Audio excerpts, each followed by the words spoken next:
195వ జయంతిని పురస్కరించుకొని ఈరోజు గవర్నమెంట్ డిగ్రీ కాలేజ్లో symposium national women teachers day సందర్భంగా symposium for teachers or women educators అంటే ఎలా personal life professional life balance చేసుకోవాలి, దాంతోపాటు మనం ఎలా ఏదైతే కాలేజ్కి వస్తున్నప్పుడు మనం ఎలా స్టూడెంట్స్కి ఆదర్శంగా కానీ వాళ్ళని ఎలా ఇన్స్పైర్ చేయాలి దాని మీద ఈరోజు ఒక national symposium 1 day long symposium జరుగుతుంది. సో దాంట్లో భాగంగా ఈరోజు రాజమండ్రి రావడం జరిగింది.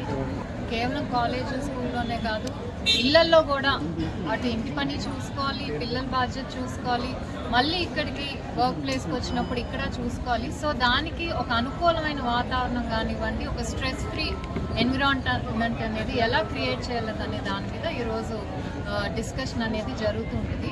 అలాగే దాంతోపాటు ఏదైతే లీగల్ అవేర్నెస్ కానివ్వండి, రైట్స్ కానివ్వండి, టీచర్స్కి ఉన్న రైట్స్ ఏంటి, టీచర్సే కాదు ఎవరైనా వర్క్ చేసినప్పుడు వాళ్ళకున్న రైట్స్ ఏంటి, ఆ బెనిఫిట్స్ ఏంటి, అలాగే మెంటల్ హెల్త్ కానివ్వండి, ఎమోషనల్ వెల్బీయింగ్ కూడా టీచర్స్కి చాలా ఇంపార్టెంట్. ఎందుకంటే వాళ్ళు బాగుంటేనే వాళ్ళు ఇంకా ఎఫిషియెంట్గా పనిచేయగలరు, స్టూడెంట్స్ని కూడా ఇంకా ఎఫిషియెంట్గా ఇన్స్పైర్ చేయగలరు. కాబట్టి సో ఇలాంటి కాలేజెస్ కానీ ఇన్స్టిట్యూట్స్ ఆ విధంగా కూడా అడుగులు వేయాలి. కొంచెం కౌన్సిలింగ్ సెషన్స్ కానివ్వండి, సపోర్ట్ గ్రూప్స్ కానివ్వండి, ఫోకస్ గ్రూప్స్ ఇలాంటివి సెట్ చేసి అదొకటి క్రియేట్ చేయాలి. ఇంకోటి ఫైనాన్షియల్ లిటరసీ అనేది కూడా ఇంపార్టెంట్. ఎకనామిక్ ఎంపవర్మెంట్ కానివ్వండి, ఫైనాన్షియల్ లిటరసీ. కేవలం చాలామంది సంపాదిస్తున్నారు, ప్రతి విమెన్ కూడా ఇప్పుడు పనిచేసే వాళ్ళు ప్రతి ఒక్కరు జీతం తీసుకుంటున్నారు, అంతవరకే తప్పితే దాన్ని ఎలా ఇన్వెస్ట్ చేయటం కానీ సేవింగ్ చేయటం అనేది చాలామంది ఈవెన్ వి యాజ్ విమెన్ మాకు తెలియట్లేదు.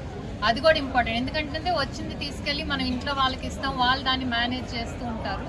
సో దట్ ఈస్ అది మంచిదైనా, but that is not right. మనకు కూడా కొంచెం అవగాహన అనేది ఉండాలి. దాని మీద కూడా ఈరోజు సెషన్స్ అనేవి జరుగుతుంటాయి. అలాగే వీటితో పాటు జెండర్ సెన్సిటైజేషన్, జెండర్ ఇంక్లూజివ్నెస్. సరే మనం ఎక్కడ చూసినా కూడా విమెన్ చాలామంది చదువుకుంటున్నారు, వర్క్ చేస్తున్నారు. ఎక్కడ చూసినా ఎక్కువ నంబర్స్లో మహిళలు కానీ ఆడపిల్లలు కానీ బయటకు వచ్చి ఉద్యోగాలు కానీ చదువుకొని చేస్తున్నారు.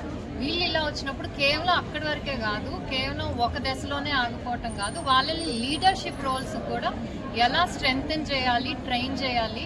అలాగే పే వచ్చినప్పుడు కూడా అది ఈక్వల్ పే కానివ్వండి, లేకపోతే అన్ఈక్వల్ వర్క్ డిస్ట్రిబ్యూషన్, ఇవన్నీ ఏమీ లేకుండా కూడా ఈక్వల్గా బోత్ మెన్ అండ్ విమెన్ ఈక్వల్గా ట్రీట్ చేయాలనే దాని మీద కూడా ఈరోజంతా ఈ సింపోజియం అనేది జరుగుతుంది. సో దాంట్లో భాగంగా ఇక్కడ రావడం జరిగింది. దాదాపు ఇక్కడ 6,000 స్టూడెంట్స్ ఉన్నారు. అండ్ దాంట్లో ఎంతమంది అండి?